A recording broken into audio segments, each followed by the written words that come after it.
So uncivilized.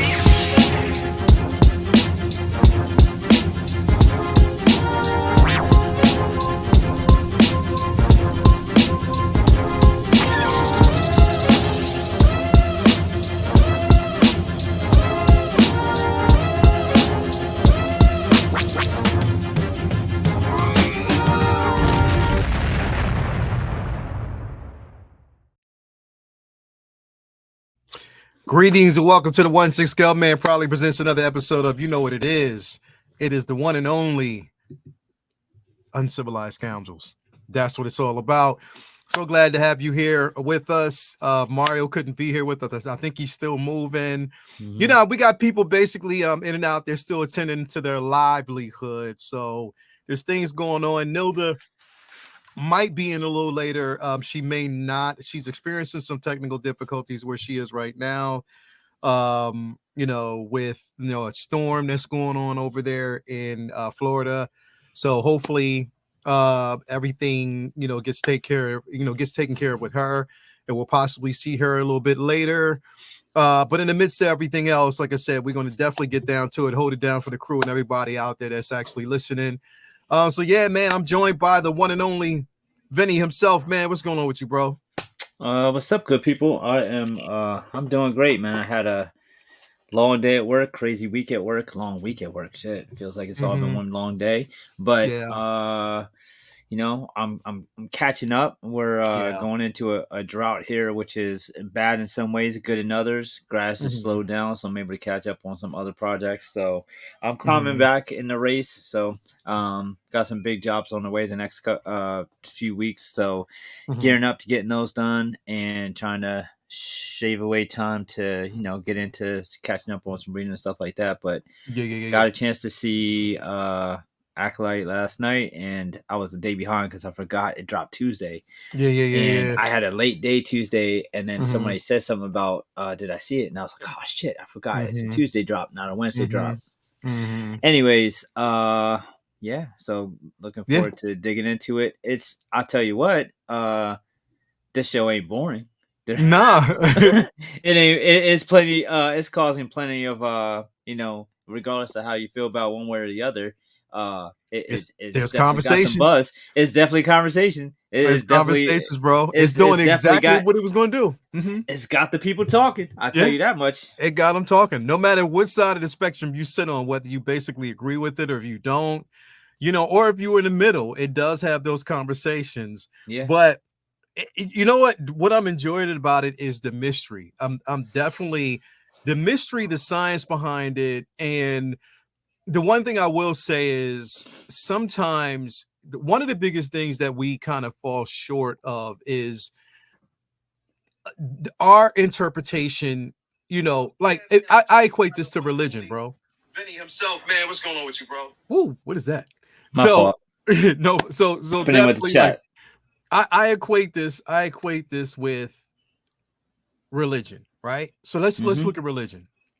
You have many facets of religion, whether it's Catholicism, Buddhism, Hinduism, whether it's Christianity, and the many facets in Christianity, Islam, you have so many different facets of religion that their interpretation of the one above is different. You know what I mean? You have the Most High, you have Allah, you have God himself, you have Lord Jehovah. You have a whole different perspective of who this being is, this essential being is. That can also be equated when it comes to the Force. There are many facets and ways that the Force is being manipulated, and it's viewed from a totally different perspective. Does it change what we know about the Force? No, it's adding to the lore. It's expanding the lore. And to me, it's one of those things where, and we're going to get into it, but the thing is, I understand, and I get it, bro. I get where people, sometimes it's hard to accept change. It's hard to accept when something is added. you know, when something is added to expand. Like if we are unable to move beyond the Skywalker trilogy and we want to stay there, where do we go from there, bro? How many stories can you tell within that contained world? Yeah. And people will say, well, there's plenty of stories that they didn't touch, but within reason. If you don't see it cinematically, you can read the books.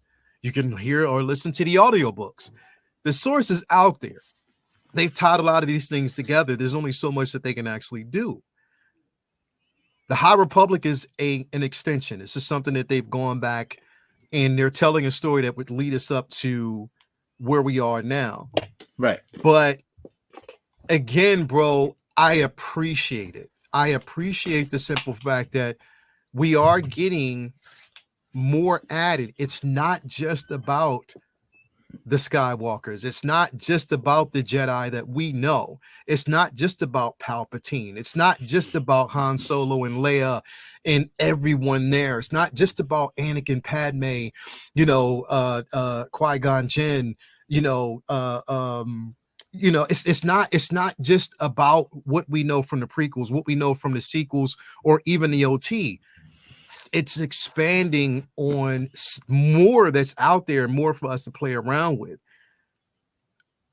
I understand and I can give people credit for their opinions as long as it's constructive. But like you said, and you said it very eloquently, you said it really, really good. You said it's like people's opinions are really critical thinking. And really, like, you know, when you have these opinions, but it's constructive, is being drowned out by a lot of the racist bigotry, and that content is being meshed in. So it gets confusing because now anybody who does have a constructive opinion will be labeled and lumped in with that particular group. And no, it shouldn't be. But this is where you have people who have those. You know what? This is the crazy part, bro. Because if you look at Star Wars, look at the way it is right now. Look at the way this show is right now. Look at how we know what we know about the Force, what we know about the light and the dark. That is in modern times. Where right here we have that section of individuals who are critical thinkers, but they think with, you know, their opinions are constructive and they have good intentions. But then you have people over here who think and may have critical opinions, but they're lumped in with that evil side of that. You know what I mean? It's like it's lumped in and masked. You know, they mask that, and the undertone is just the pure hatred of just mankind in general, just the species that we know of mankind, whether it's, you know, the color of your skin, the you know, sexuality, where you basically on that side, it's mashed in, and it's like, where do we find a divide? We're fighting a war. We're fighting a war over an IP that's a fantasy, bro. This is a fantasy world. It's not realistic, but we're using this platform to broadcast hatred. And the argument is always, well, no, it's just bad writing. Like, no, see, y'all talking about it's just bad writing. Why can't we have it? No, you can. We're not talking about you guys. We're not talking about the individuals, but also the people who are saying it's bad writing are also the ones who are actually spouting that racist and that bigot type, that type of mentality that are spouting this shit. So how it's finding that way to separate it, bro. How do we? Is there a way that we can do that, Vinny? Like, is there a way that something like this can happen, bro? I think part of the downside of social media is people putting too much stock in other people's opinions, which I believe, for the most part, should be taken, you know, with a grain of salt. For instance, if I really like a song and I love it and I'm playing it over and over again, I might be on YouTube and the algorithm might show me, you know, such and such reacts to Kendrick Lamar's Not Like Us, whatever. And I might click on it and watch other people like reacting to a song I like, and then I'm hyped for that song all over again, and I'm playing it. I'm not going out of the way to click on, you know, like a Drake fan listening to Not Like Us like this.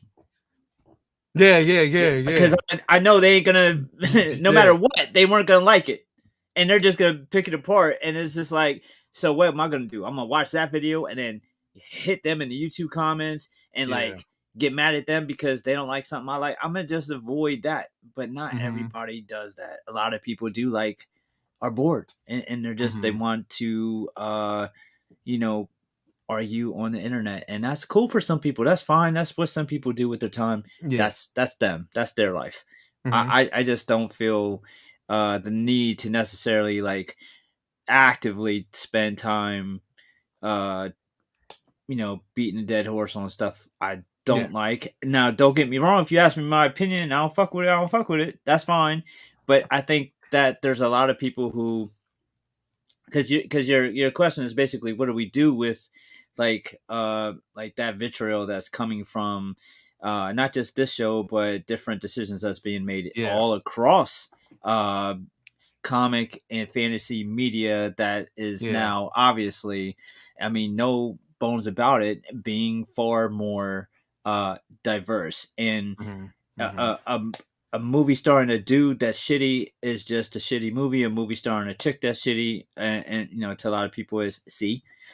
So Yeah. that's a tough spot. Now, is there instances in which I think it's possible that the the mission statement wasn't this story, this point, these characters, and then diversity, and instead was it maybe diversity, writing these characters, making sure these toys get sold, possibly, yeah, but Yeah.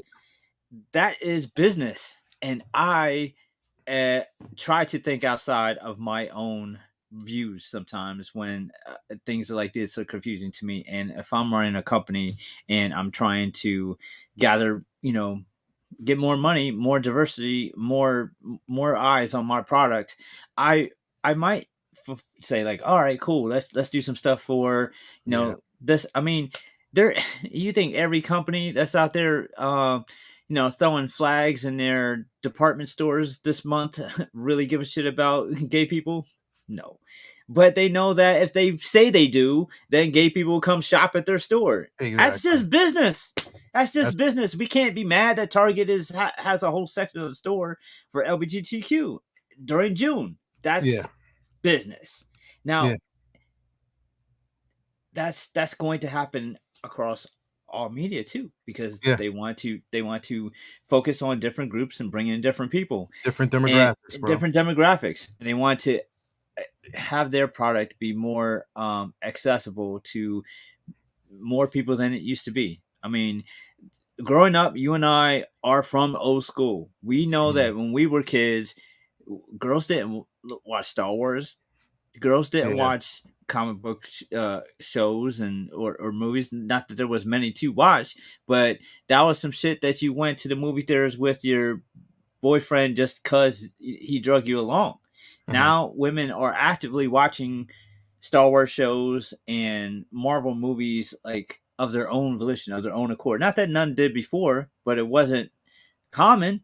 It Yeah. was just it was just It wasn't as vocal as it is it right now. wasn't it wasn't it wasn't trendy, and Yeah. now it's trendy. Now it's open. Now it's cool. Now it's okay. Now everybody feels like they're invited to the party instead of like, all right, like I kind of like this too, but I don't want to be called a tomboy. You know what I mean? So Yeah. Yeah. it's more open, more accessible. The problem is when you have people who uh, are used to the majority of media being catered towards them now being catered to a whole bunch of different people, and just some stuff or even a lot of stuff being just Mhm. catered to them, and then the stuff that isn't catered to you, when it's bad, it's easy to be like, see, if this was different like it used to be, it'd been better. But there's absolutely, at all that said, there's absolutely criticisms to be had with the show, but Yeah. I don't like cover it all with a broad brush that it'd been better with different leads. I Yeah. feel like that the issues that I've had with the show has nothing to do with any of the progressive decisions made in the story itself. It's Yeah. stuff that would have happened or likely would have happened if they were two boys, or Yeah. if there was a coven of sorcerers instead of witches. Like there's some issues that Yeah. we'll get into that I feel like would have still been a problem the way they went about it. Yeah. But I feel like it's just, I mean, you know, I feel sad though when everyone not when anyone wants to just throw the baby out with the bathwater, because man, we've gotten a lot of good stuff from Mhm. this Mhm. IP since Disney got it, and despite whatever changes they've made to certain things or added to certain things that you might not like, we've gotten a lot of good stuff, and there's a bunch of good stuff in the show. Like Yeah. you touched on the religious stuff. I felt like it was really interesting looking at it from a perspective of, all right, so if you didn't know what, it's like there's tribes that have never interacted with other Yeah. people. They don't know what God is. That doesn't mean that God doesn't exist to them. They might And have to their them, own thing exactly. that is God to Exactly. them. It could be Exactly. anything from the sun. It could be Ra. It could be, Mother Nature itself. It could be, it could be a goat. Like to some places, the cows are sacred. Like, Yeah. and there's no, and I mean, to everybody, their thing is their thing. You can't take that away from them. So it's very interesting to me to know that, okay, if you weren't sat down and said, like, you didn't have Yoda telling you, here's what the Force is, and here's the text, and here's all this, you might not know what the fuck is going on when this dude can move a rock with his mind or control Mhm. someone's thoughts. People, have inherent Jedi abilities that they don't understand. And if you weren't taught what being a Jedi or a Force Yeah. user is, you might obviously come up with your own theory. So, okay, so there's his threads and it's more like witchcraft. This isn't completely foreign. We have the Night Sisters. Like, this is just a flip on what that is. And it's Yeah. a little frustrating that the Night Sisters are cool, but this But coven isn't. this coven isn't. That's the thing. It's like we think that the Night Sisters are really cool. But here's the thing. Think about it. When you think about the Night Sisters, bro, and you think about that covenant, but then you think about this covenant, they both say the same thing, and they have both. If you've watched Ahsoka, they've said the same exact thing: the thread of destiny. Yeah. They have mentioned it. When you pull on that thread itself, that is their way of manipulating the Force, because they are witches. You know what I mean? That's basically what they consider themselves. So my point is, it is nothing different. But why are we basically looking at this particular space and being so subjective, but we're being submissive, we're being, submissive and dismissive to what we know about the Night Sisters? Because we have this particular tribe here. And mind you, think if you want to think about it, and let's be all the way funky and all the way 100, and people can say what they want, but Mother Coral is a Brack. She's technically a Night Sister, to tell you the truth. If you think about it, you know what I mean? Because if you look at it, look at the parallels to what the Jedi have been parallel to over this whole time. They've always been similar to monks and Catholicism. It's always been symbolism on that front. And what happened in the Dark Ages with witches? Yep. They were outcasts. They were Exactly. burned at the stakes. They were I mean, the Jedi didn't come there like get away from them witches, but they did come there like get the fuck away from them witches and come with us. There was definitely parallels to our society in it, and I don't think that that it was so unbelievable or hard to wrap your head around it being such a different thing. I know a lot of people also had issue with the girls being born out of the Force because they felt like that takes away from Anakin birth from Plagueis or Palpatine, however you want to put it. But I mean, does what they do ever become anything that's like a staple in the entire IP of what Star Wars is? No. Is it that way with Anakin? Yes. No. So it doesn't take anything away from that. I mean, Yeah. does it take anything away from Catholicism that Jesus is who he was? Because Adam and Eve came before him, and he wasn't the first. Like, there's different people, there's different stories, there's different levels. Like, it's not about him being. He's not the chosen one because he was born from the Force. He was the chosen one because the prophecy prophesied that person would bring balance to the Force. Yeah, that wasn't contingent upon him being born from the Force, and that if he wasn't the first one born from the Force, that prophecy was invalidated. Now that doesn't. I mean, that's one of the things that a lot of people revert back to. Lucas killed my childhood. You ruined Anakin's story. Like, I never felt like all the stuff, even that I hated from Rise of Skywalker, invalidated Anakin's story to me. Anakin's story to me, you can't hurt that without anything you change or add to him. You can add shit to that to me. You said that. It's like, so to me. Glad you said that. To me, that's like saying that Jordan playing for the Wizards diminished his legacy for the Bulls. Like, fuck out of here. There was a 45-year-old man who felt like going back out there on the court because he was bored. That don't take away them rings. Exactly. That don't take away what he did. That you know what I mean? Exactly, bro. It does man. not diminish just because you've seen. And again, this has been talked about. Like, this has definitely been talked about. What we know about Palpatine is not the first time. The thing is, he's been talking about reincarnation for the longest time. That's what Project Necromancer was all about. Even basically, like, if you think about it, the story of him and Plagueis, because it was basically him and Plagueis who manipulated the Force through them trying to manipulate the Force. And that's what the backlash is a bit saying. Plagueis and Palpatine spent so many years trying to produce a child strictly from the Force, and here these chicks did it like it was nothing. But the funny is, I gotta say that as much with the criticism is also jokes that make it easier and funnier, and saying that, well, Palpatine was racist and just never even thought about asking lesbians or black girls for help.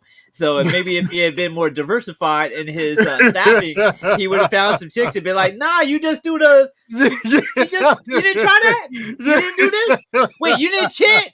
Hold up, you didn't sing no songs? No chant? Yeah, bro, no. No wonder. It didn't work that way. It didn't work. You know what I mean? So, bro, like, it is completely fucking insane. But the thing is, it's like you try to give grace for those who are looking. And I try, and that's what I've done for like the past couple of days, is try to weed through thought, read through the conversations to see who's constructive, who's not, who has an agenda, who doesn't. I think there's also ways to have the conversation. There's ways to basically start the conversation. You to automatically say, oh, this show, from if I came out, Vinny, and I said to you, oh, this show is some bullshit. Fuck this show. It's trash. Disney don't know what they. I'm blaming Disney for this particular, because they're saying it's Disney-fied. I'm blaming this, right? But here's the thing, right? How many times has George Lucas sat down and told everybody from the very fucking beginning, bro, that he wrote these stories? And when he wrote these stories, they were geared towards who? 12-year-olds, bro. He's been saying that for the longest fucking time. He didn't change that. It was 12-year-old individuals that he was targeting because it was getting them thrusted and ready for the world, seeing what was out there, seeing so many outcomes, hurdles that they would have to go through, family dysfunctions, power struggles, racism, stuff like that. He was getting people ready. He was getting these children ready for that, because at that time, we were those 12-year-old kids. We were those individuals that we saw that. But again, it progresses. The story has progressed. So where we stand right now, and we've aged, and I think, Vinny, like our generation, or at least some of us, are blessed enough to know that things do progress. We just have to follow the story. But you have to have a creative mind to believe that and understand that. These kids now who have watched the sequels, and they love them. A lot of kids love the sequels because that's what they know. Just like back then when the prequels were introduced, people loved those prequels because that's exactly what they knew. Everything was progressive, bro. But yet, because this gets advanced over to Disney, all of a sudden now it's a problem. That's the thing that I don't understand. Disney has the IP, so we blame Disney and says it's Disney-fied. No, it's not. It's just an interpretation. Vinny will be back with us in just a minute. It's an interpretation. Listen, am I saying that everything about this show or everything about anything that's been done on any type of streaming platform when it comes to Star Wars, especially with Disney, am I saying that it's 100%? No, there have been flaws in a lot of these stories. But do I hate it? No, because the thing is, I know it's fiction. You know, I'm not going to hate on. This is basically what he did this for. Not everything in it is going to be perfect. It's not every story that was written is perfect. Clone Wars wasn't perfect. New Hope wasn't perfect at all. The critic rating for New Hope or Star Wars when it dropped was terrible when it came to a lot of people. So again, it wasn't. There was holes in Empire. There was holes in Jedi, but we still enjoyed it. Benny, you said something the other day. It's like, yo, okay, yeah, you know, fire, whatever, it doesn't matter. It was still some cool shit. We just like seeing cool shit on the screen. We're not worried about the politics and all the bullshit. Yes, there's politics in Star Wars, but not the politics of how we basically see it. You know what I mean? And I think it's just getting, a lot of this is getting lumped in, and it's getting bro. It's really, here's the thing, bro. Let me tell you this real quick. So I was talking to my daughter Autumn, bro. And you go through it just like I do. We have our kids who we raise, and we sometimes it's unintentional. They follow us. They follow every move we make, especially if a daughter to her father. They follow every move. They watch everything that you watch. They embellish everything that you embellish. They like to have those conversations with us, right? My daughter, I talked to her the other day, and she was like, Dad, my youngest, this is Autumn, Australia. Dad, do you watch The Acolyte? Yes, I do watch it. Oh, I cannot wait. I've been watching the first two episodes. I just watched the first episode. I can't watch to the second. I really, really love this show. I want to talk about it with my friends. Yep. Bro, I'm geared off of the excitement. I don't want to tell her what's really being said. And I don't want her to get on social media to find it. Right. I really don't, because she's enjoying it. This is her, for her, the sequels in this and everything on Disney Plus was her introduction to Star Wars. Yes, she went back and saw everything else, but she's piecing it all together through her eyes, from her vantage point, right?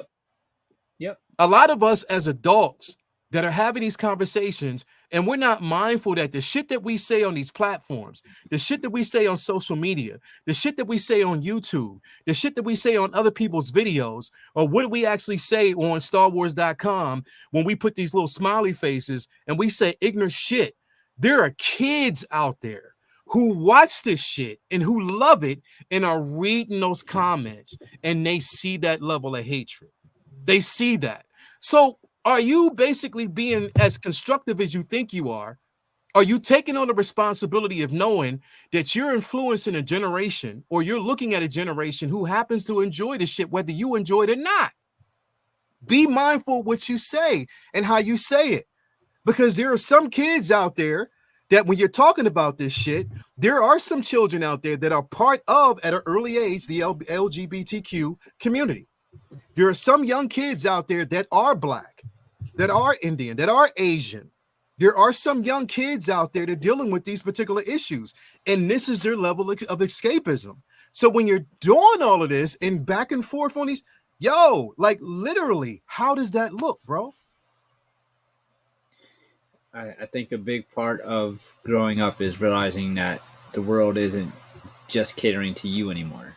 I mean, I seen it with my nephews, where, you know, I went from like just going from not necessarily like hating, but being indifferent to the prequels. It's not something I went back to and watched all the time. And then I'm watching, him talk about it with such excitement, because that's the Star Wars he grew up with, and then he went later on and watched the OGs, and then I just had to stop and realize, and just like, all right, cool, just like anything else, like, our parents didn't grow up on a shit that was super important and exciting to us. They might have liked it vicariously through us, and they might not understand our passion for it the way that we do, but they're not going to sit there and take time out of their day to constantly like bash it and make us feel bad about what we enjoy.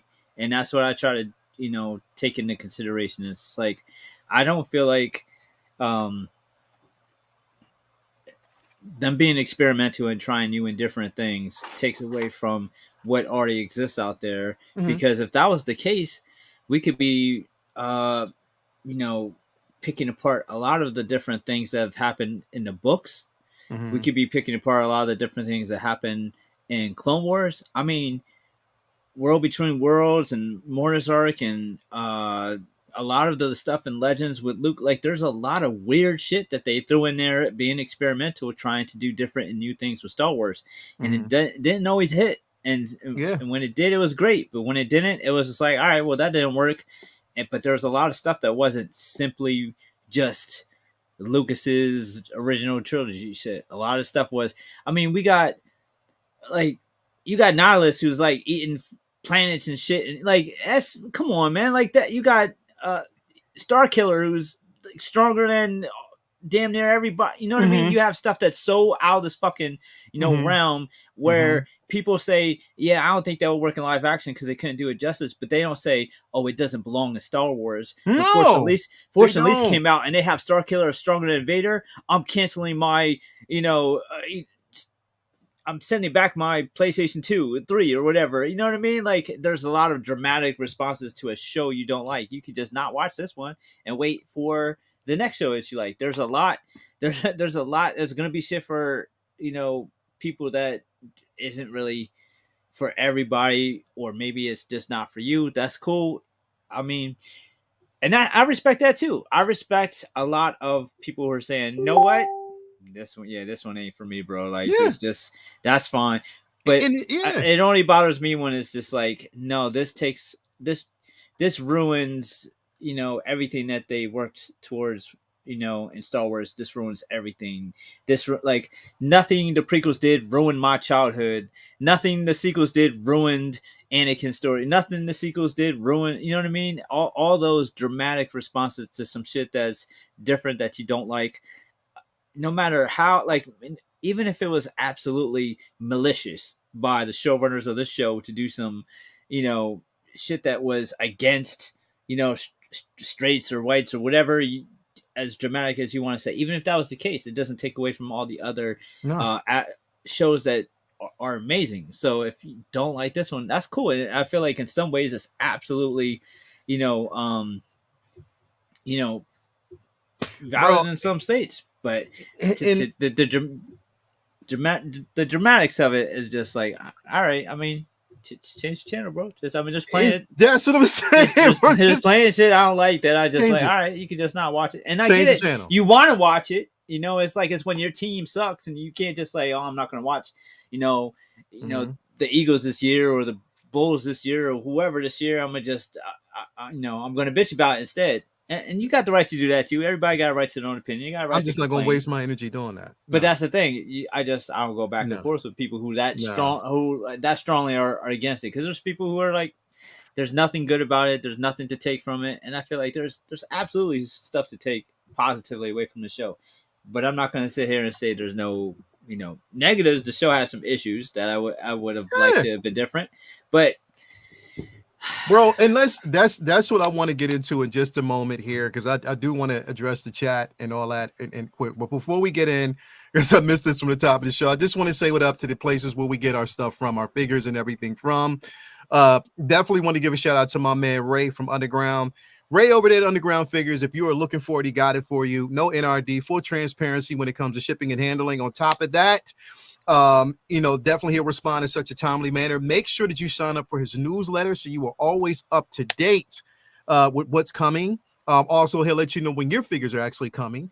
Head on over there. You'll get your figure in a few days. Like, literally, when my figures are in and he's about to send it to me, I'll get it without 2 to 3 days. That's how quick the turnaround is. Ray over there at Underground Figures is on point. Always a plus and a bonus to go over there and make sure that you support, because, again, you rocking with the best. Also, want to give a shout out to my man Ray from Hawkwarts Toys. Again, not only you get the figure that you want, you get the comic book, the sticker to boot. On top of that, full transparency, and it's reasonably priced when it comes to shipping and handling. Ray is such an incredible guy, so definitely want to give him a shout out as well. Also, watch his sixth over there at Comic Relief and Comic Collectibles. Again, comic books, 110 scale, 112 scale, anything you're looking for, he got it and will definitely take care of you. So I definitely want to give him a shout out. And then last but not least, I want to give a special shout out to my man Brian Wong over there at Modu Space, Modu Case. If you were looking for a great display to post your figures, even your comics or everything else, or Lumi's in the building, if you want a display to post all your boxes in there, you can do it with this display. Definitely. So I just wanted to put that out there real quick, so you can rock with these individuals, man. Let me say what up to who we got here in the chat with us. We got Pedro Lopez in the building. Thank you for being here, bro. His pictures are funny. We got Lumi in here as always. Thank you for being here. What's up, Lumi? She said exactly. Well, Jedi Kid, I think women would know about creating life. Boom. We got Charlie the Unicorn in here. Thank you for being here as always. Evangelium in here. Thank you for being here, brother. As always, do appreciate you, as we always do. Why is this thing not clicking? There we go. We got Jedi Kid in the building. Definitely thank you for being here. I'm gonna address something here with you as well. Commander Green is in the building. Thank you for being here as always. We got Mojo Z78 in the building. Thank you for being here as well. Who else do we have out there with us? Man, we got quite a few people in the building with us today. We got Hunter Becknell in the building. Thank you for being here. JDX is in the building. Thank you for being here. Liger's in the building. Thank you for being here as well. Who else do we got in the building? We got Zach16 in the building. Thank you for being here as always. Mass Collectibles, thank you for being here as always. Who else do we got in the building? My man Louis Esquiviva is in the building. Thank you for being here. Mary Sullivan's in the building. Thank you for being here. We got Amber May in the building. Thank you for being here. Den Mother all day. Thank you for being here with us. We got BMW 3 Lover in the building. Thank you for being here. We got who else is in here with us? We got Rilo Binks is in the building. Thank you, Rilo Binks. Thank you for being here. My guy AJ Agrusa, thank you for being here. We got Dino Dinosaur in the building. And yes, I think we basically got every lyric. We got Lisa in here too. What up, Lisa? Yes, Lisa's in here. Thank you for being here as always. So here's the thing, bro. I want to address this real quick. If it was so easy to grow force-sensitive beings from a thread of magic, it's like Dooku, Palpatine, and the Caminos were idiots. Where you're looking at it from a totally different perspective. Again, what we're talking about is a different perspective of the Force. Now, again, if you're listening close, she said she gave birth, but highly manipulated. We don't know what level of manipulation because they never said they used the Force to influence the birth of these children. We have to wait and see because Leslie Headlam did said that we have to wait to this next episode because it's going to explain a lot. This particular story is not done. And the thing is, I got some theories that we're going to get into at the end of it. Now, Vinny, when we talk about holes, right? We talk about holes in the plot. As one does. You know, in certain. Oh, you said holes. I thought you said hose. My fault. No, holes. Holes in the story and stuff like that. The one thing, all right, so let's get it out the way because again, there's a lot of positives, but there were some negatives about this episode too, bro. Yes, I had two major ones. And I got a couple of ones in here as well. One of my biggest gripes is during the chant, bro. I did not like the song. I didn't like them chanting to the music. The chant was a little bit over the top. Who wrote that chant, bro? Like that was, my God, bro. It was a little simple. I mean, there's millions of it was I mean, I've seen Dr. Seuss books more complicated than that chant. That chant was some twinkle twinkle little star type shit. I was like, what? You said who wrote that ghost? He said, oh, he goes. Charlie the Unicorn is an asshole. But bro, yeah, it was like I wish that I wish that man, what it was really it could it was the funniest part is like you were hearing the chant, and then the subtitle would say "maniacal witch laughter" in the back. Like it was this one chick in the back laughing, and you heard it, and you heard it, and then you put the subtitles on it, and it was like, "Yo, we're trying to do something here. Could you keep it down, Margaret?" Like, yeah, bro. Evangelium, yes, the chant needed some seasoning for sure. It did need some seasoning. It definitely did. And I like no adobo, no sazon, nothing. And I like what Ghetto Yoda said. Just because it happened doesn't mean it was an easy process. Exactly. It wasn't an easy process to get through. I heard Better Chance in 90s B horror There was movies. no Nagarangi, like none of that. It Shaka was Khan. It was you know what I mean? It was different. It was so different, bro. But at the end of it, once they got to the now, here's the thing. Jodie Turner Smith, bro. Storm, bro. Storm. Bro. She, in my opinion, she was the highlight of this episode. In mine as well. She held this entire episode together. She was the highlight. For those of you out there who have never seen Queen and Slim, bro, go watch that. She got range. Queen and Slim, she got range. She was the highlight of this episode because her empathy for her children, giving them the right to choose. She was amazing. You can feel her, bro, and you can also feel her love for both of her kids, knowing that they were different. You know what I mean? Coral, I actually love Mother Coral, bro. Even like her the divisiveness and her frustration. Coral was dad, out. Like, yo, yeah, you can't just. I just said no. Yeah, I said no. We gotta be on the same page here. Yeah. Yeah.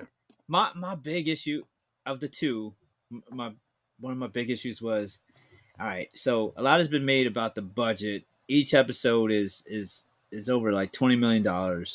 They have a huge budget. They have the biggest Hollywood company in the world backing them. And you mean to tell me you can't find a set of light-skinned twins in this whole country or whole world? It makes me feel like, okay, for all the issues that this show is having with diversity, are you telling us that just all black girls look alike? Is that what you're trying to say? Because they look alike to y'all? They're twins? Like, what? You can't tell me there wasn't no Tia Tamaras out there that y'all could have found. Now, don't tell me that they were better actresses than the twins that you found, because this ain't Citizen Kane. You didn't need them to be, inside the actor studio on us. You needed them to be able to say the lines and get through it. Like, them actually being twins was important. Just because they had the same hairstyle, those two girls couldn't have looked different. And you know what's fucked up is, you and I both know, to a lot of people, they didn't even know they weren't twins. Yeah. But they weren't. Here's the thing. That bothered me, yo. Like, really? They're fraternal twins. They're not identical. So they are twins in real life. They are sisters in real life, but they're not identical twins. Like, they're just fraternal. And I think that's the aspect of it is, or where they went with this. Hunter, that was wild too. They should have basically gave us again a set of twins, and in my opinion, that were identical, because it's not all of a sudden you're going to grow up looking exactly alike. Two twins. There's no identical twins that look different. You don't grow into. No, that's just not a thing. It doesn't work that way. The story clearly called for the decision should have been, don't film the show till you find some twins. Otherwise, we can't do this. We can't do this. Like, it made no sense. It was maddening. I couldn't believe. And it was, the funny part is the one who played May does look just like her as an adult. The other girl was like, looked like the actor who plays Everybody Hates Chris. Like, look just like him. She does look like him. Yeah, I forget my man's name, but he looked just like him. I was like, Tyler something. Yeah, she does. I was waiting for, Yeah, you can't to go from fraternal to identical. That part of it, I think you're taking the viewers out of it, because they're looking at it.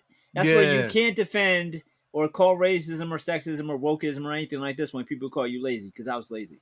That part, that in the chant, and I'm gonna tell you, and to be quite honest, don't get me wrong. I love the simple fact that we're seeing that level of inclusion, and we do see those little girls in there. But I think the direction given to to the girls, how they portrayed the twins, at some point seemed a bit over the top. Right. Even basically when, when, mother was chanting or when she was basically when she was, just visibly displaying the thread, how the force basically works, their interpretation of the force itself, you're behind her acting up and that's not real to me. That's not what because in the real world, she'd have turned around and be like, yeah, one more time, but I know that we have to suspend, our belief. We have to kind of change everything. But it was like people writing a scene for bickering yeah, kids who've never been around children before. that have never been around. That's not how you bicker, that's not bro. how it, That's especially not not how at their it is. age. Nah. Like they were like 13, 14. That's not how they would be bickering. Like they would be. It wouldn't be like that. It was very odd. It took you out of it a little bit because it just didn't quite make sense. To grow up in a society like that, they would be scared as hell to act out in. That's like a black kid acting up in church. Yeah. Like, yeah. Whoa. Like, nah, you act a fool when you get in the car before, but it's when we get in this building.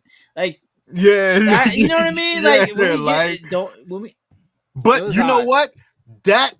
But with that being said, that was Coral. Coral was the one that saw things through our eyes. She was the one that would give it that level of energy. Like she would be like, yeah, with y'all, what? Yes. Wait till after she get done. She was the authoritative figure. She was the one. Figure. She was the one. Yeah. One more time. See what happens. Yeah, like one more time. Yep. I felt like it was definitely interesting because you had the kind of like the flip, like it was Osha that wanted to get away and rebel, and she wasn't about that life. But it was also very, I don't know. It was tough because it was a little easy for her to be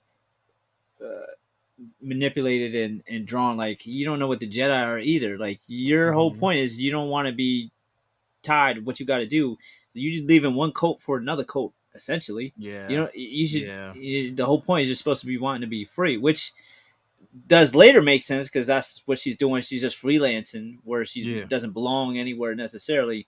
But yeah, it was. I wanted to see more of it. I felt like the twins not being actual twins like really took you out of it, and there were some minor, behavioral things that didn't quite add up or make sense. But in the whole, it was definitely a very interesting take on what that coven was like and how they came up and how different cultures with force abilities could use that aside from what we're used to with Jedi or even with Sith. But the other huge thing to me that really took me out of it was what the whole show is about. The fire. Like it made no sense that it would have killed them. It just didn't. So here's the thing. And this is what I want to say here, bro. There are cues here. And the thing is, that is the aspect that I liked. And I'm going to tell you why. Because again, what we are seeing and what we are witnessing at that very moment is from the perspective of Osha. Okay. You think it might have been, you think the Jedi might have killed him while they weren't looking? Listen. Okay. So when they got on the ship, right?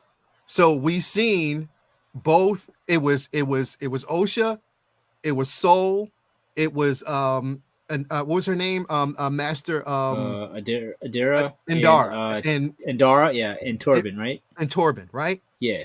Did you see Torben's face? Yeah. Okay. So Torben's face was clawed. Now, if the thing is, you haven't, because you don't watch trailers, right? So, so they allude to it a little bit. Yes. But so this is what I'm saying. I was just like, they in the mountain made a rock. How'd that fire to go from that to it wasn't an explosion? How are they all dead? Like what the hell? Didn't make any sense. So that was my. Now maybe intentionally that's fine, but that's why I'm not sitting here ripping the show apart because like, hey, that don't make sense, but I'll wait. You know what I mean? Yeah, it's we're seeing it from a perspective of them. There's another perspective here, and this is why I have two theories that I wanted to talk about. I've been anxious to talk about this shit, bro. Right. I really have, because what do we know about the Rule of Two, right? Mm-hmm. What do we know about What do we know about the Rule of Two? You see that shit? The confetti. I'll put the peace signs up and the confetti's wanted to go. But what do we know about the Rule of Two? Okay. So again, two were born.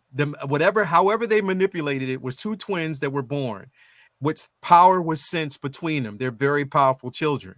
Even Master Indara told him that. She even said it, that those kids are powerful.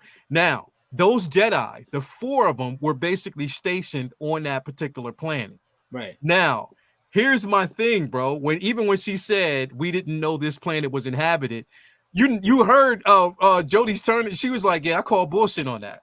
You see, she already knew it. Yeah. She was basically. So here's my thing, bro.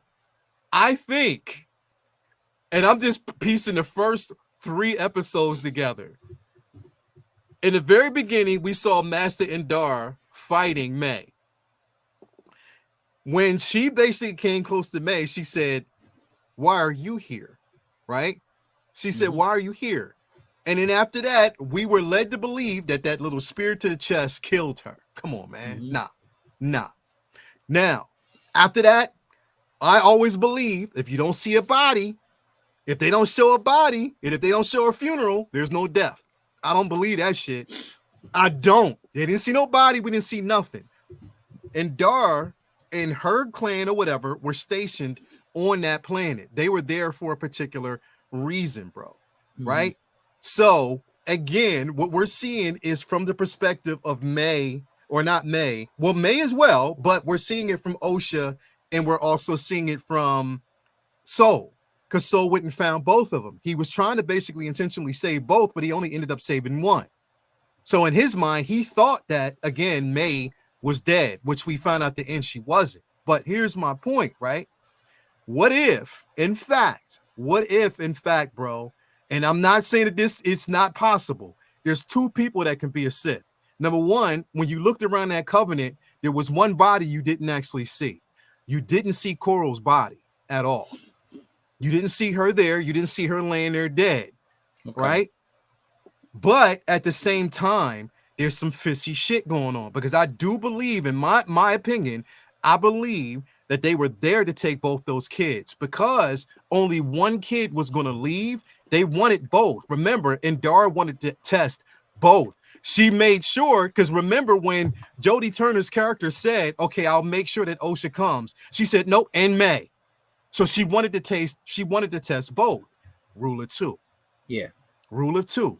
Now, mind you, when it keeps coming up, when they went to the camp, the first person that was tested was May, not Osha. They took May in first. We didn't see them test May. So I don't know what the conversation might have been between May and Indar, right? We don't know that at all. That happened. Osha comes in, they test her. They find out whatever they need to find out. They know she's lying, whatever. They go back to the camp. One twin wants to go. The other twin doesn't.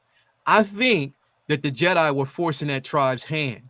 And I think that Indara inspired that. We already know, bro. Again, the fire didn't kill him. And this is one of the reasons why I killed Naka. Well, I don't really want to say, because Kill Naka wasn't on that ship at the very end, bro. He wasn't there. We didn't see him, right? So I believe, and this is just my theory, bro, I believe is a possibility that Indara could be that Sith, bro. She could. She could possibly be that Sith, because her gain interest in both of those kids is very strong. And we know, what we know about the Sith and we know about the apprentice, is the apprentice will basically try to find acolytes, find their own, so they can overthrow their master, bro. Yeah. They will. So I'm wondering if there's something bigger at play. There's another master out there, and Indara could be the Sith. It could be Indara, or it could even possibly be Coral. You never know. But they are right now my 2, because the thing is 2 on the nose for it to be what's his name? I keep forgetting his name. Torben. It's 2. Well, not even Torben. I'm talking about the Asian dude that was helping May. I forget his name. Saul. So no. That Wait, was who are we talking about? The dude that was on the planet. He's the one that's the scavenger. He was the one that helped create. Oh, okay. I forget. It's too on the nose because he Ezra knows Miller? too much. Yeah, Ezra Miller.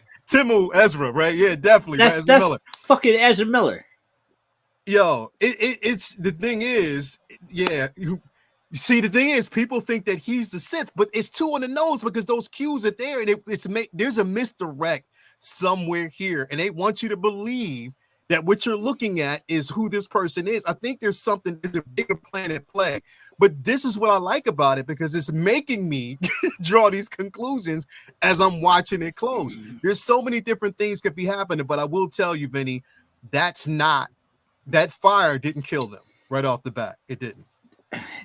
I guess to me it's like, all right, if you want to do a bait and switch on your audience, you could have, like, for instance, even if the Jedi went through and fucked all them up and wanted to make it look like it was a fire that killed them, you could have then, I don't know, set them on fire or something. They didn't even look like they were burnt. It looked like they just all took some Kool-Aid at a Jim Jones carnival. Like, it didn't make any sense that they were just all at a slumber party taking a nap. It just didn't make any sense. Stage the crime scene a little bit better. That's it. That's all I'm saying. It just seemed odd that, all right, we're going to draw the conclusion that this is a result of a fire. Yeah. All right. There's more, but see, they want us to look at it from a certain aspect, but then they said episode 4 is going to explain another side. You know what I mean? So, and I get that. It's something that I feel like, regardless of how you feel about what's going on, I feel like there is that intrigue of, what's coming next. You might not like all the parts that make up the story along the way, but I feel like it's something different. It's something interesting. I feel like, not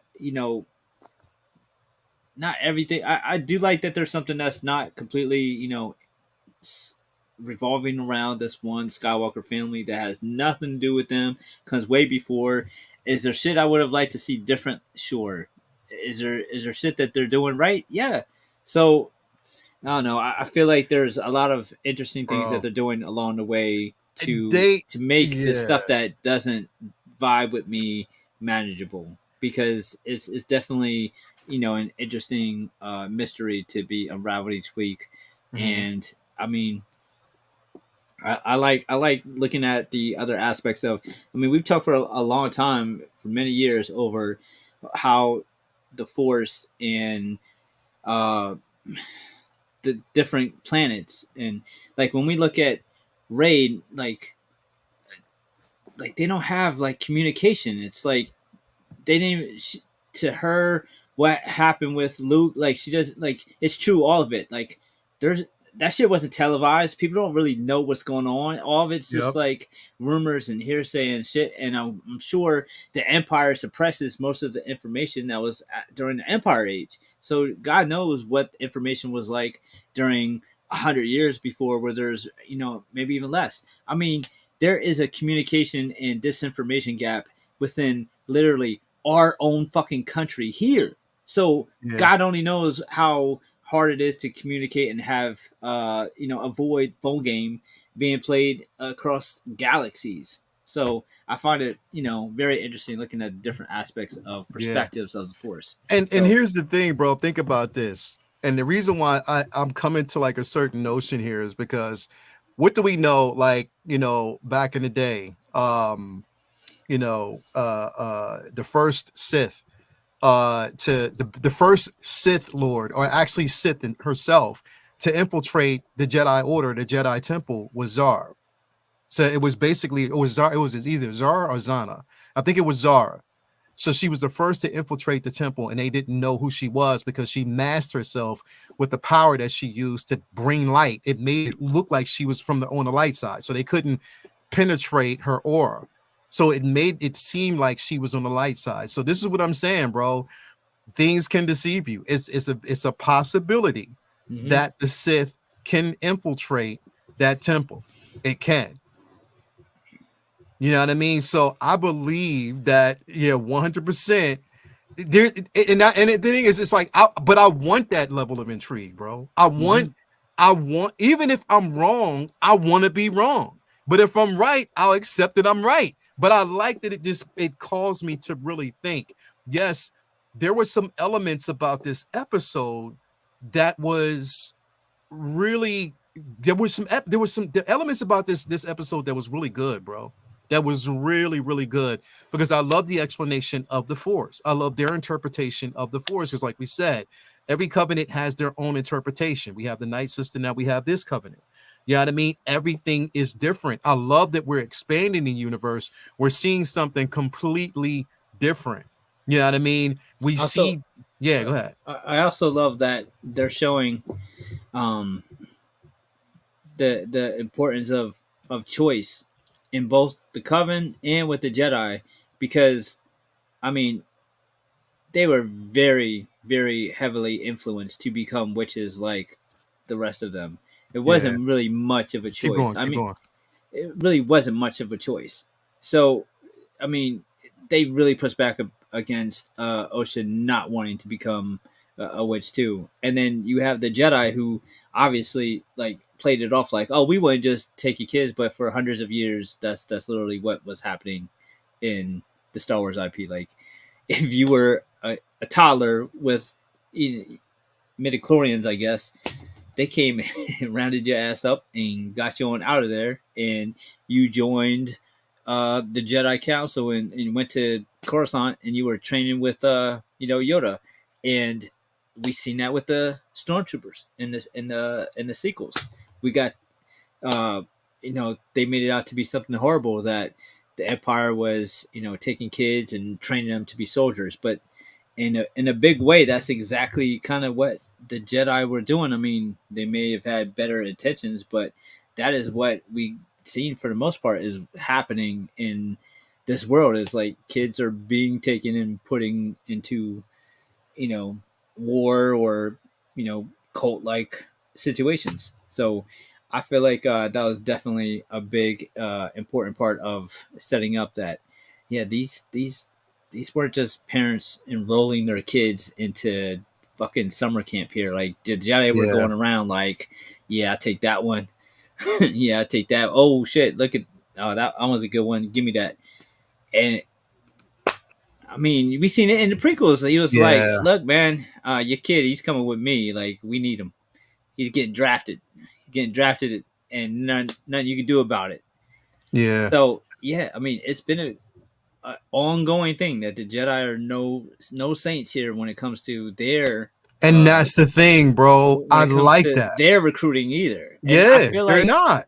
because it's all perspective in their eyes, they're doing good, just Yeah. like everybody else, just like any country, just like any faction, Mm-hmm. any cult, any war, any religion. Every in your own perspective, you're the good guy.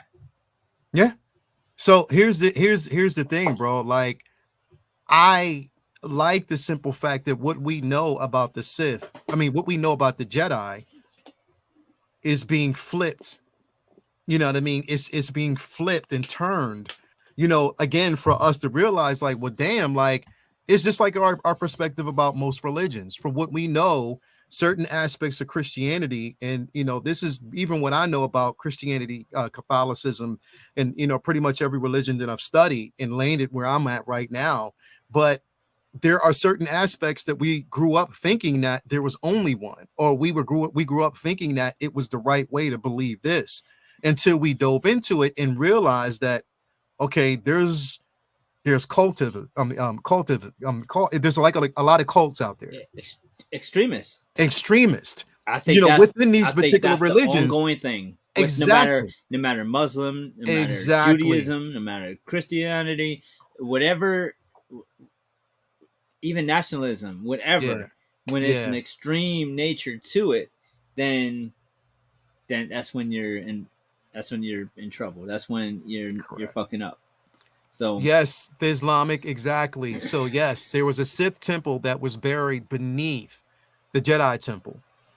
So basically, that was their way of keeping, again, that hitting in their way of that hidden, but their way of also, protecting what they know. There's still a lot of Sith holocrons that are down there as well. There's a lot down there, but mhm. yes, it's definitely buried over top, or the Jedi temple's built over top of it. But yeah, cultivism. That's what I wanted to say. Cultivism. There's a lot of that that's going on in certain religions. And again, with the Jedi, you talked about it, it's like we have a lot of, we have Jedi that believe one aspect of it, then we have a lot of radicals, who take that and expand. And I think this is what this show is showing you. Like, again, some people have their own agenda. And Dar, obviously, and they're going to tell them that they're not allowed to basically have kids, within their tribe that are practicing the Force. But then you want to take the kids and teach them how to manipulate the Force.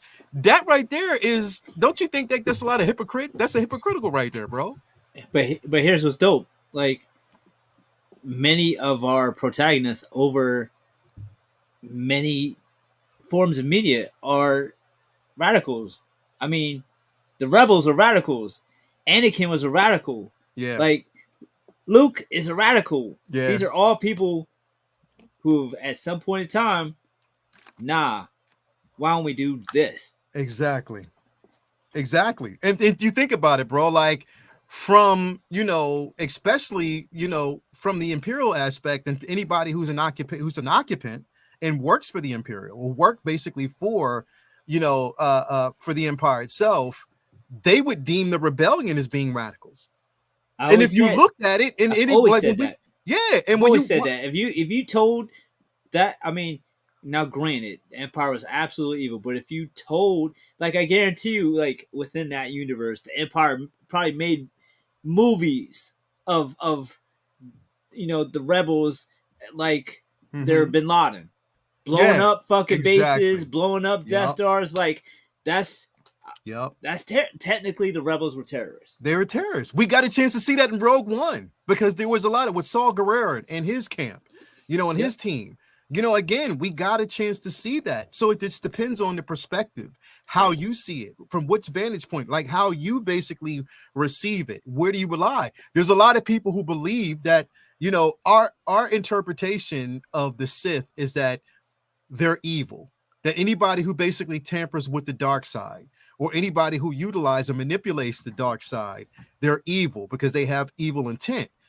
The dark side and the light, there were never, like, there's balance in between, because sometimes to know the light, you have to understand the dark. They're basically the yin and yang. It's a balance in between. You have to understand it. At last we will have our revenge. At last we will kill the Jedi. At last we will have our revenge. Wait, revenge for what? For what? What did they do to them? Exactly. So what did they do? But this is what I'm saying. Also, what were they taught? That's we reveal ourselves to the Jedi. That's exactly. Revenge. Exactly. So this is what I'm saying. No, even though we know somebody like, Palpatine, who's had a thirst for power, even to the point where, again, he killed his own master, Plagueis, to exact that. He wanted to be the person to discover immortality. That was his whole aspect of it. So, again, knowing that, and even like it's in the books that we've known, both Plagueis and Palpatine manipulating the Force. Somewhere out in the galaxy itself, Anakin is born.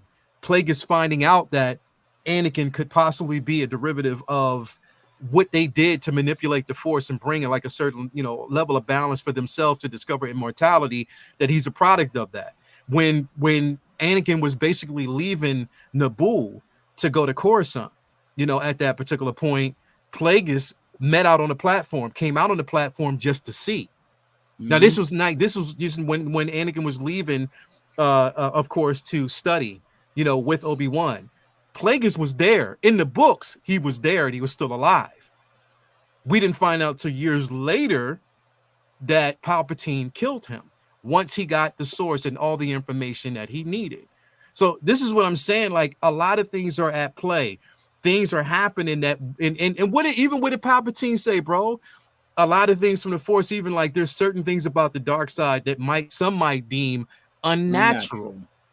Right? Unnatural. So when we think about that, who is to say that the way the Force is being manipulated by this thread of destiny is a certain level of unnatural, that it's unnatural? Yep. So that's what I'm saying. Like, if we're having this argument to say that, oh, that's not Star Wars or that never happened, are you reading? Are you really understanding that this stuff is out there and the Force is much bigger than what we even know? And I'm glad that they're tapping into that. Absolutely. And it makes sense that it'd be tapped into in earlier time. Just like that also again correlates to, you know, biblical stories and religious stories where miracles more common before Yeah. recorded time, where there was, you know, it just it makes a lot of interesting things to think about for sure. And I definitely like you know, some of their takes on different things. It makes you think about different ways that different cultures could perceive and use the force, Hell because yeah, bro. we've seen just over the course of the the movie films, they've added different things that I mean, when we were growing up, it wasn't no force healing. Now there is. Now there is, bro. Now there is. Even though some would say that we did see it, because in a sense, remember in Star Wars, I'm always going to actually call it Star Wars, that before it was New Hope. Yeah. Remember when, you know, Luke was attacked by the Tusken Raiders, And Obi-Wan and put his hand Obi-Wan over him. found him and put his hand over him. Yep. That was a level of healing that he utilized, giving a portion of your life force to save another. So Yep. again, that was a level of force healing, but we never got a chance to talk about it. Right. They didn't identify it. They alluded to it. And then It was later alluded it was to. Yep. right. Later it was, you know, canon. Yeah. You know what I mean? So that's why, you know, when I look at it from that aspect, I love Coral, bro. I just love this character. I love the character design. If anything, if I had to bet between her and Dar, I would hope it would be her, bro, because we need another Zabrak Sith, because she's fucking incredible. I love this character design, bro. I've always loved the Zabrak. I just do the hand thing. What'd you say? Charlie, fucking do the hand thing like Grogu. Oh, do the hand thing. Yeah, bro. But again, like, you know, it like I say, bro, it's something suspicious. They're not gonna. Here's the thing. So, you know, she was on Jimmy Kimmel last night. Carrie Ann Moss was on Jimmy Kimmel last night. Okay.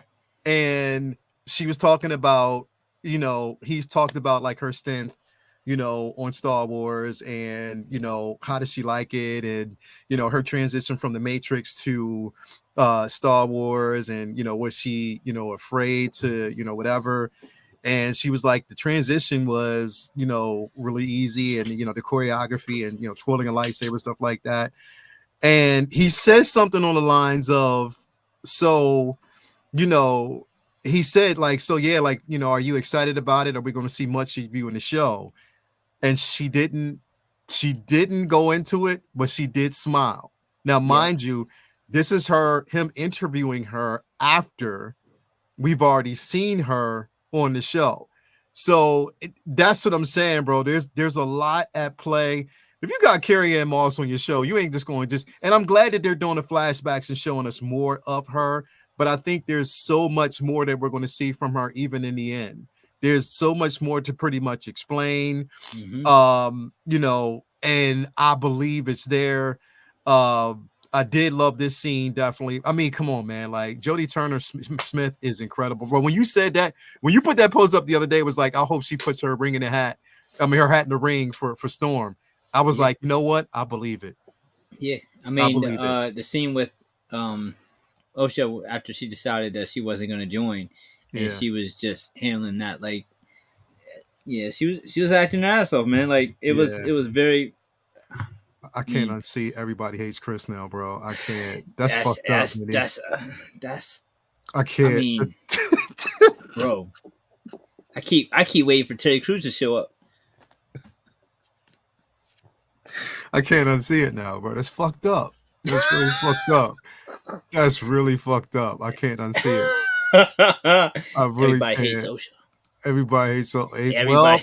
Everybody hates OSHA. Pretty much the way this shit is right now, bro. It definitely is the way that, you know, the way it's being interpreted. But all in all, bro, like I can honestly say, like I'm enjoying the show.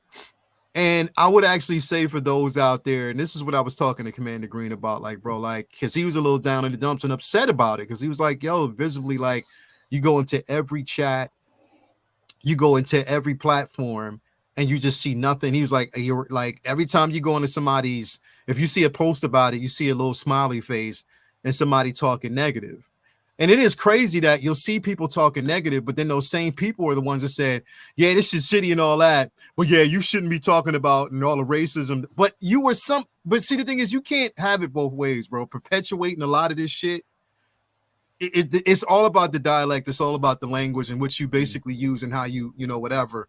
Because there's so many perversions in these conversations, bro. It's crazy. But he was talking about like, and I just told him, I was like, listen, bro, enjoy it the way you would. Just enjoy it for you. That's it. We're getting Star Wars content. Enjoy that content for you and just block out everything else. Not everybody's gonna like what you like. You're not gonna like what everybody else like. Who cares? At the end of the day,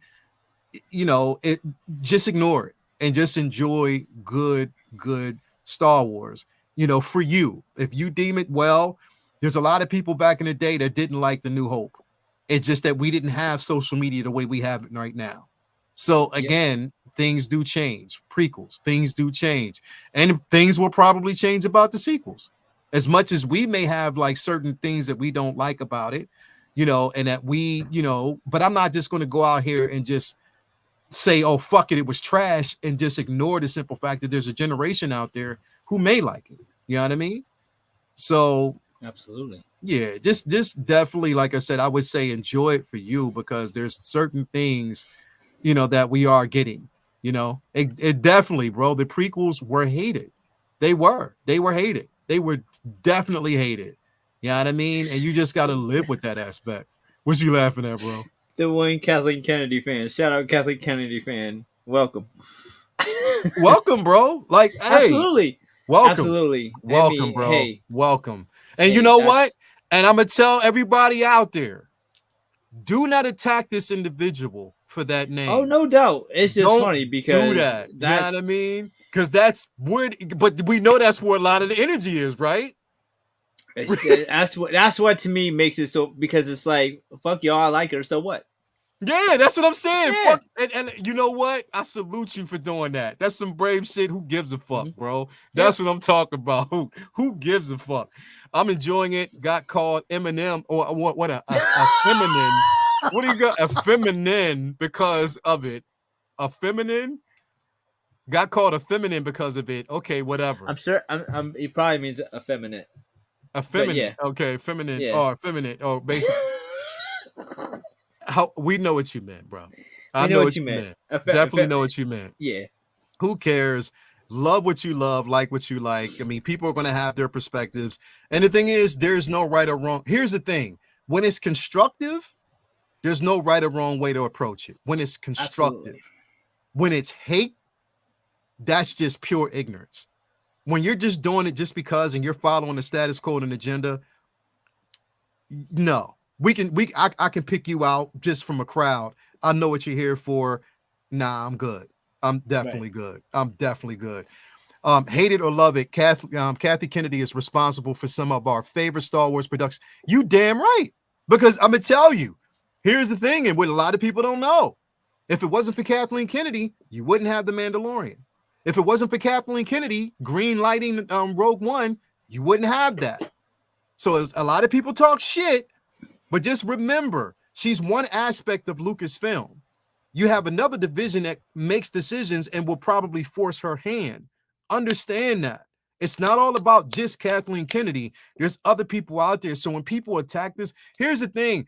This is what I said the other day, and this is where this is before Kathleen Kennedy became the head of Lucasfilm and slid over to Disney, and people started seeing the content. Before all that, people were singing her praises because, again, you know why? She was giving us great content.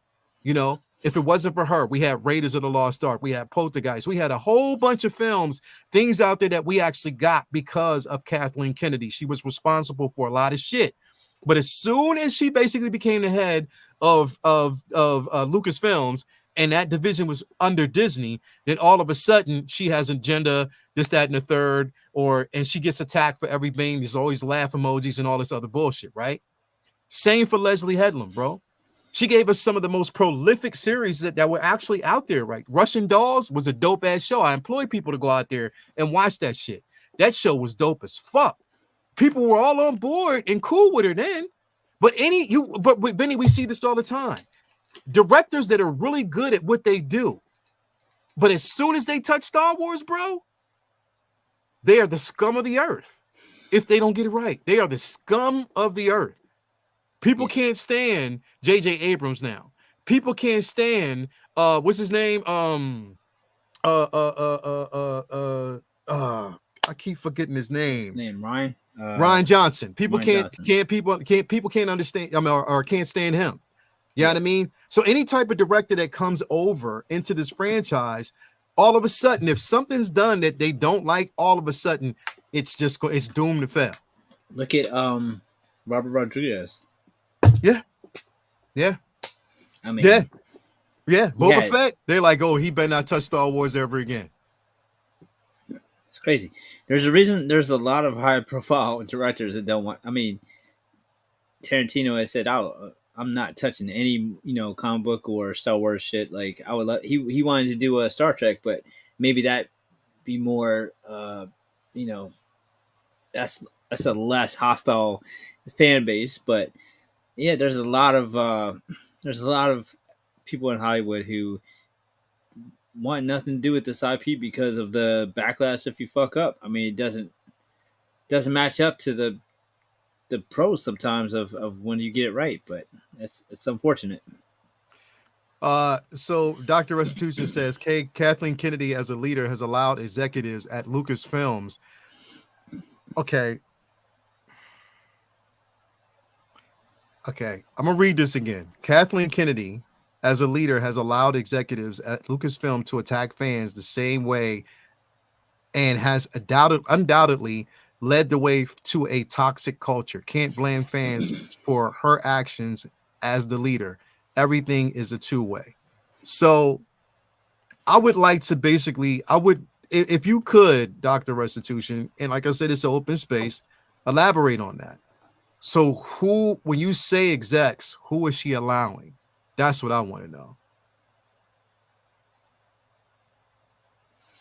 I guess that's what I'm trying to. Who is she allowing? What is execs?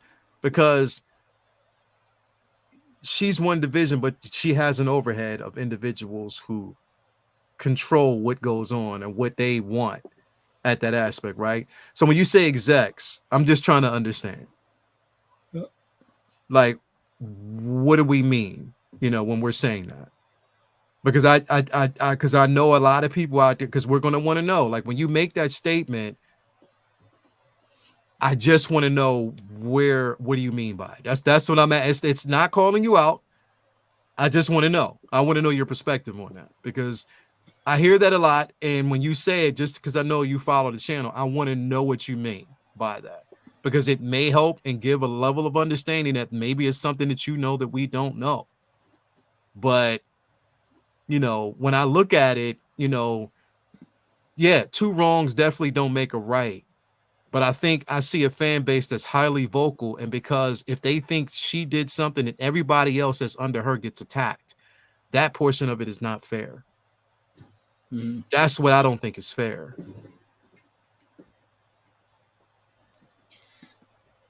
So I don't know. But I mean, I respect what you're saying. That's the thing. And it's not to call you out. I'm just trying to, basically get an understanding. They need to stick to the GL's original format, George Lucas's original format, and stop pushing agendas, in my opinion. I mean, it depends on your interpretation of an agenda that's being pushed. If you're talking about inclusion, so when you say that, are you talking about the simple fact that they have women leads? Are you talking about the simple fact that there's now including the LGBTQ? Is that agenda being pushed, or is that just them trying to include? So if you're saying you're pushing an agenda, how is that an agenda being pushed? That's what I need to understand. Now, I will say that there definitely needs to be PR control when you have a lot of people talking about, oh yeah, we're doing this to ruffle feathers. I don't think you should approach it that way. That when an actor says that we're doing it to ruffle feathers, when a director says it, we're doing it, then that can definitely be perceived as an agenda, and it may come across as real smug and intentional. So I think the PR needs to get ahead of that and be like, yo, don't talk, don't say that shit. Just give us whatever. Because when you say that, that creates a problem. It's very difficult to navigate and control the level of damage that PR can do in times like this. For instance, Amanda was in The Hate You Give, right? And for the past 2 weeks, 3 weeks, I've seen her clip on the Daily Show around Twitter of our goal here was for white tears. That clip. And the point of that clip was you're talking about making racist white people uncomfortable with police brutality and the actions that black people have had to go through that they address, and that was the point in of film. In that film. But the hope you give, the hate you give. But that they're not showing that in context. They're showing didn't show that clip. And because that clip, if you take that and just run with that, it makes it look like, hey, this show is for us, not you. It's right back to the Brie Larson shit, which was also a quote that she said about another film that wasn't Captain Marvel that people wrote. Now, granted, there was other shit that happened with her that people could, say was tough, but it's like, how many people who already want to feel that way is going to sit there and deep dive through the comments to understand the context? No, they're just going to say, yep, fuck this show, before they even see or know anything.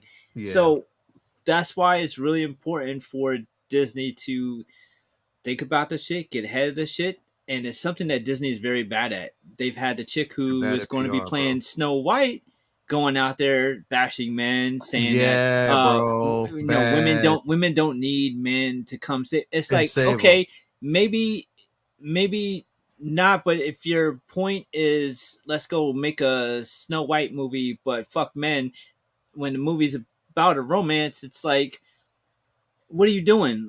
Did Disney know you were going out there to kind of like push your own ideas about feminism to the world, to promote their Disney kids movie? I doubt it. And that's what she did. She hijacked that. He hijacked that, the intentions of the show, of the film itself. So I think Disney has a not a huge, but a considerable problem on their hands of they got to get ahead of it, like you said. And it's not fair, but there's from everybody from Amanda to the chick who's playing Snow White to Gina Carano, like they have a huge problem of like getting these people who they hired to kind of watch what they're saying leading up to a film, because it matters. Because if you don't like this or don't like her or don't like anything about it, it's really easy to target. And then somebody on the fence is going to just see that clip and be like, you know what? I don't even know if that the context of that, but yeah, man, like that's enough. Fuck that. There's so much to watch. It's very easy to be like, okay, all right, cool. That's one less thing I have to watch. I got too much shit to watch anyways. Yeah. That's the thing, bro. Like, and like Lumi said, actors don't get media training anymore. A lot of them don't, because a lot of them are allowed to say certain things. And if you're trying to basically protect your franchise, you just have to let the art speak for itself and let the audience draw conclusions off of that, not off of what you say, because it can come across a certain way. If you want to make sure that there's an inclusivity, in a franchise or an IP, that's all you have to say, is that I want to make sure that everybody is equal and everybody feels included. It's not it's not trampling on, anybody who's white, anybody who's, of any type of ethnicity, whether you're male or female. I want equal playing field where everybody can have a space. You know what I mean? So I think that is where they need to get ahead of the curve and control what is being said, so then there's no backlash and we wouldn't have to have these conversations at the end of the day. You know what I mean? Like, They need to get ahead of the curve, because even though we know that Amanda Steinberg, that wasn't intentional. I Even in the think, context of that film, that was yeah, not the greatest thing to say, because you don't. yeah, All right, even if you're making a slave movie, you don't want to go do a press tour talking shit about white people on the press tour, because it's like, what are you doing? You want white people to go see this movie too. You don't want to alienate them. You want to talk about people in the film, and people who are bad, not blanket a race. yeah, That's I mean, even all right, even in a joking context, what do you think is going to happen with that? Like, yeah, I mean, because yeah, it's something that we say, that people say, that's funny and shit like that, and it was taken as meant, I'm sure, as like a tongue in cheek joke, because of how she knew people, it would obviously ruffle feathers, yeah. but It's still, it's yeah, semantics, right? yeah, Like, it's semantics. Like, to the average person, it's like, yeah, obviously she's not talking about, all white people, is the people who would be mad at them even making that movie. yeah. But if you can't read between the lines or get that, then it is kind of, It can become something it can completely become an different. issue. It can become problematic, and it's kind of like one of those things where, like, all right, even though we know what you meant, like, why give yourself that drama? Like, you know what I mean? Like, again, I always go back to Black Panther, man. They did not. Chadwick was not out there saying, finally a movie for us. Like, he wasn't Nah, alienating anybody. He nah, it was. was. I mean, he had perfect media training. Like, he wasn't, like, even if he felt that way, he wasn't out there making it seem like white people couldn't come enjoy it with them. If anything, he wanted to include everybody. Yeah. He wanted to make it inclusive. You know what I mean? And that was the aspect. The Islamic, No, yes. yeah, The actor who played Yord, my man was on there talking about Star Wars, and it was clear a lot of the cast hasn't really, weren't really fans of Star Wars, and we seen some odd comments like, yeah, like Anakin blew up the Death Star, but and it's like, yeah, but one of those it's things like, where it's not that big a deal. He no, fucked up. He said the wrong thing. But if you're looking for a reason, you gave him one. yeah, And so it's you just like, yeah, it's bro, like, like, you're killing us. Like, we're trying to mhm, we're trying to, like, get get on the same page here with everything, and you have yeah, like a lot of very young, very loud, very animated yeah, personalities promoting this, that are not exactly, yeah, like you said, media yeah. trained. They weren't. They definitely weren't media trained. And here's the thing, bro. I think if anybody, like for instance, and I'm gonna say this, I'm gonna probably get cut down, but I think someone who is media trained, who isn't out here basically spouting hatred, who is looking forward to her next venture and has said a lot of things about, like, well, if there is negativity out there, I've been embraced by nothing but positivity, and I can't wait to get back in it, is Daisy Ridley.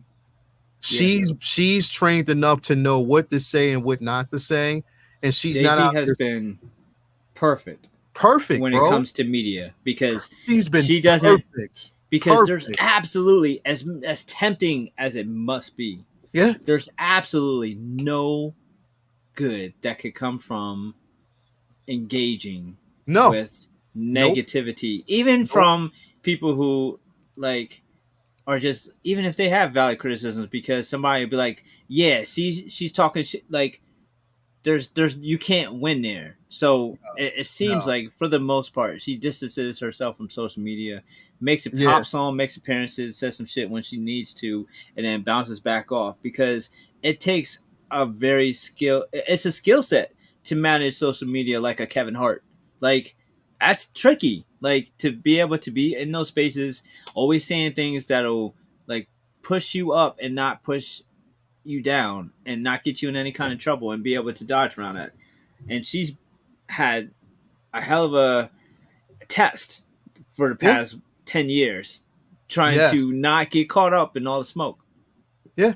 And that's the thing, bro. She's done well. Even when she's been asked, the latest was right now. She says she's only been signed on for one film. It's not. It doesn't. It right now. It doesn't look like it's going to be a trilogy. It's going to be something completely different from her aspect. And she's not out there spouting that, oh, it's going to be multiple. But I think how she's basically handling it in general, like just her take on it, her, what she's looking for. Like I said, her in I think is Knight, what is it, Stephen Knight or something like that, the I writer, believe so. Yeah. are meeting right now, as from what we know, basically about the script, which is going to take place. I think they're going to start shooting, I think, more closer to the fall, whatever. But again, she's trained herself enough to know what to say and not to say anything negative. And again, I think that is an aspect of it that, I tend to err on the side where I want to see, hopefully, like I said, they can give her a redemption story. They can give Finn a redemption story. I hope he comes back.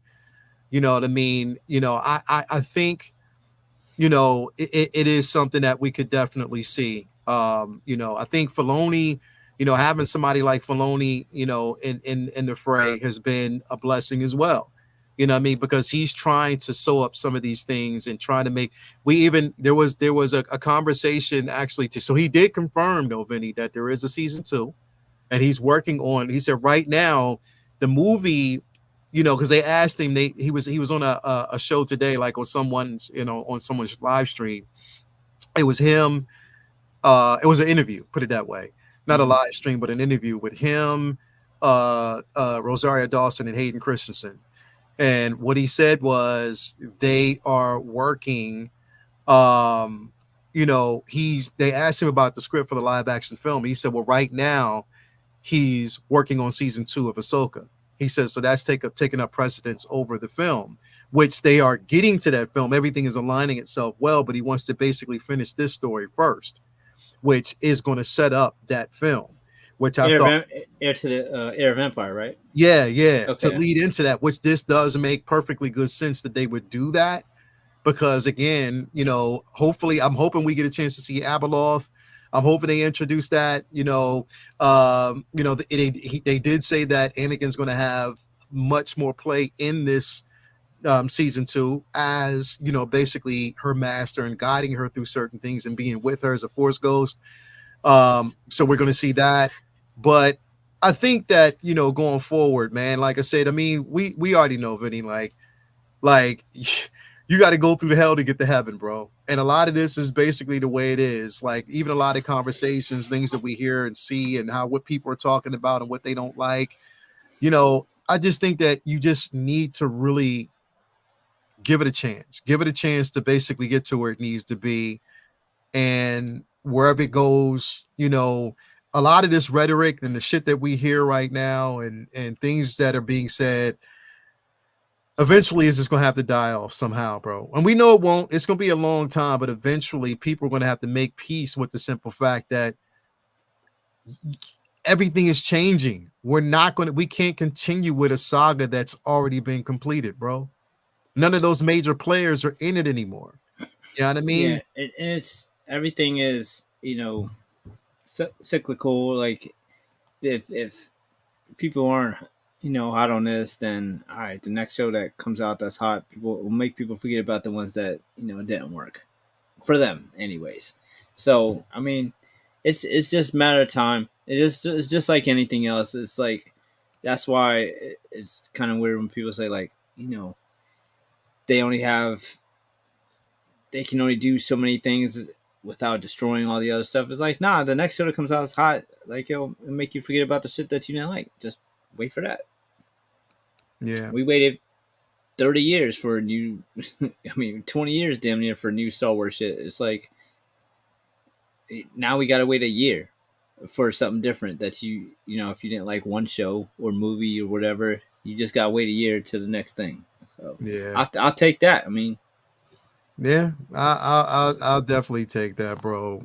If anything, so I don't know, man. Like I said, I mean, we live in a space now where, you can't please everybody, and now why try? You know what I mean? Like either you like it or you love it, you know, or I mean, or you hate it, you know, you love it or you hate it type of situation. Right. I can't force. Put it this way: we can't force you to like something, and you can't force us to hate anything. You can't. You just live in your space. But just remember that the things you say can, you know, words can influence a lot. And remember, there are kids out there too that happen to enjoy this stuff. So I don't know. It is what it is, man. Yeah. You know, it's, you know, it is what it is, bro. You know, and yes, sorry, Dr. Restitution. I'm a Ray fan. You don't have to be. I am, bro. But you know, we can agree to disagree. And I think you still cool as shit. You know what I mean? Dr. Restitution, you still cool as shit. We may not like the same things. We may not agree about Star Wars. Everybody out in the chat, we may not all agree, but at the end of the day, y'all still some cool motherfuckers. And if we can have this conversation and just move on, play it simple. I think we all also can agree that forget Plagueis. Yeah. I'm gonna tell nightmare bedtime stories about the tragedy of Torben, who yo, he was a Padawan and that shit happened. Yo, hold up. He went from Padawan to whatever happened that day. Motherfucker went to a catatonic state like R2D2 for 10 years and woke up, took and some killed poison himself. like Romeo and died. That's a fucking tragic story if I ever heard one, yo. Bro. Fucking Torben. And he aged like 60 years. Six, That bro. looked like a 20-year-old in Bro. episode 3, but in the second episode, that looked like an old ass man. Like, yo, you had a rough nap, homie. Like, that was Yeah. my man said, Yeah. oh, yeah, not like, and he was that powerful, he didn't even do shit. Like, he was a Padawan, he didn't even get started. Bro. He didn't, bro. He went through so okay. In this episode, we saw that ass get possessed, bro. So his head is already fucked up because he's like, yo, what the fuck happened? And your master just watched it happen. Yeah. You know what I mean? See, you know, then we know that there's going to be some type of battle. So who knows what's going to happen with him? You know what I mean? And then he goes into like hibernation for 10 years meditating just to wake up and be like, oh, I was expecting to see you. Oh, we thought what we were doing was right. Drink, I'm dead. No, after 10 years, you ain't getting no ass. You ain't going to try to get something to drink, no water. I know you was thirsty. You ain't do none of that. You was just like, oh, I expected you to be, I thought we were doing right. Drink, I'm dead, bro. Wow, that was rough. That's tragedy. Bro, he even Yo, Ghetto Yoda said, bro, that actor is picking some rough roles. He is, bro. That's like, hard. Bro, if they told me that's what I had to do, I'd be like, yo, hold up. Wait. That's gonna be my legacy in this in this universe. When they tell stories, they're gonna tell stories about Torben and what happened with him, bro. That he went into hibernation for 10 years and then killed himself upon waking up and seeing somebody who he like fuck. Yo, like, bro, my man was asleep this whole time. Woke up like, yo, and that's right. This season. Oh shit, that's you. Yeah, bro. Yeah.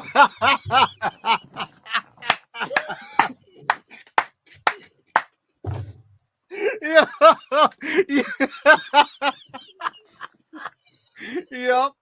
Yep.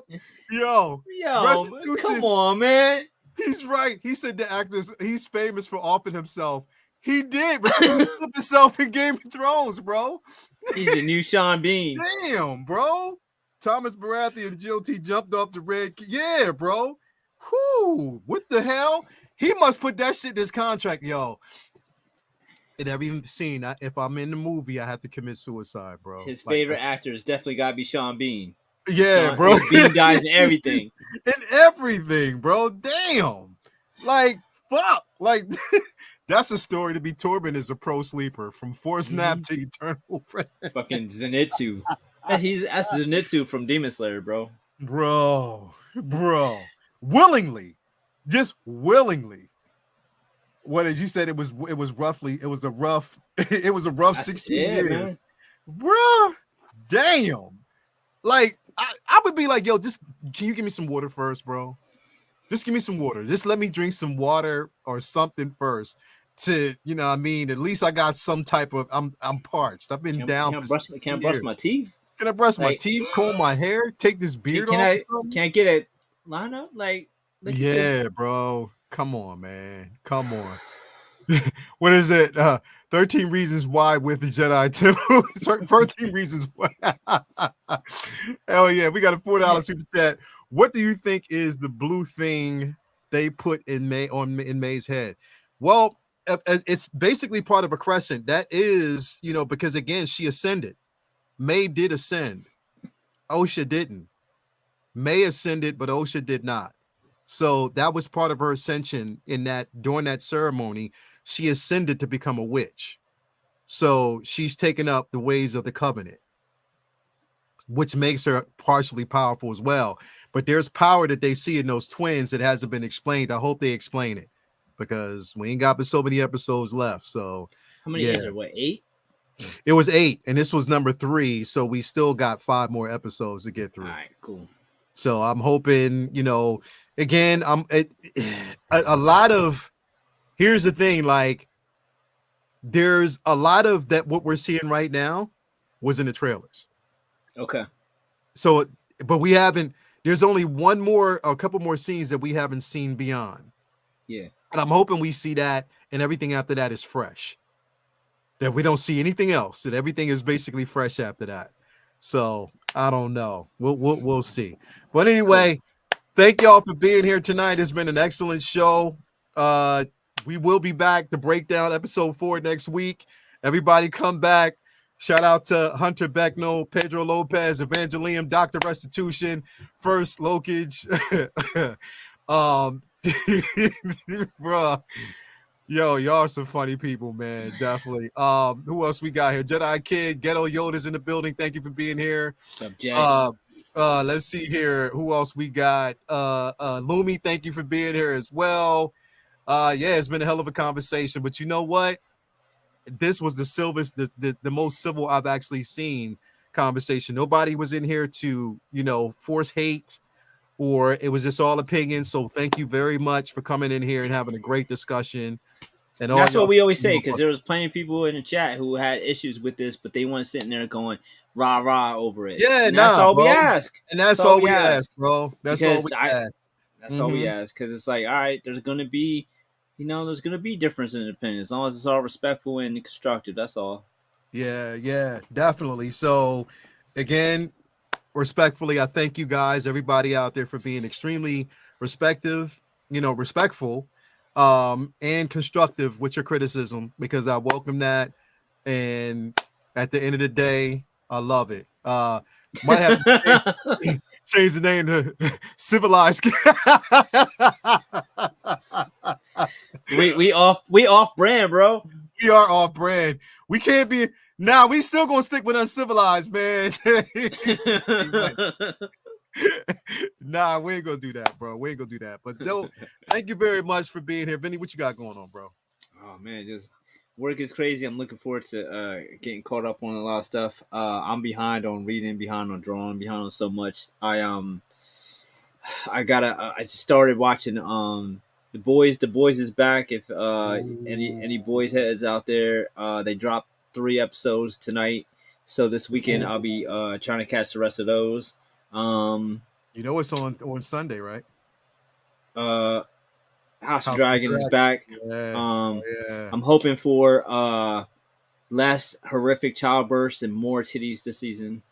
That's always. Last year was rough, bro. Last time was rough. I mean, geez. Bro, she gave birth and then walked out the room like it was nothing.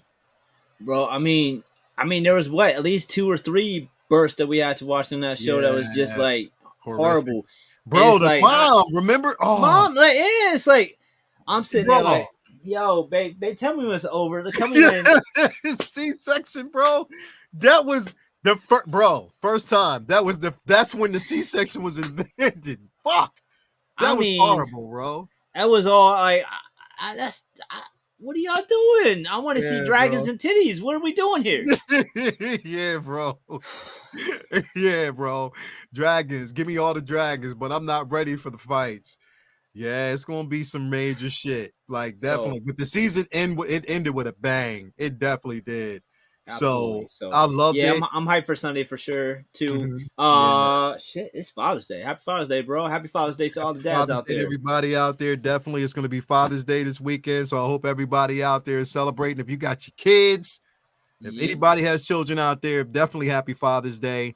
If you are playing two roles, father and a mother, salute to y'all as well, because we know we got a lot of single parents out there who have to play both roles. So all the mothers who have to play fathers, all the fathers who have to play mothers as well. Salute to you guys out there as well. And then Monday, Comic Book Talk with Friends. We'll be talking. Comic Book Talk with Friends will definitely be back.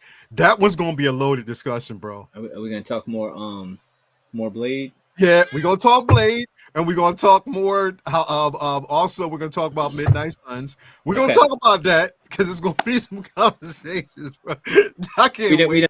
I can't wait. We've been talking about Blade for 17 years and still no fucking movie.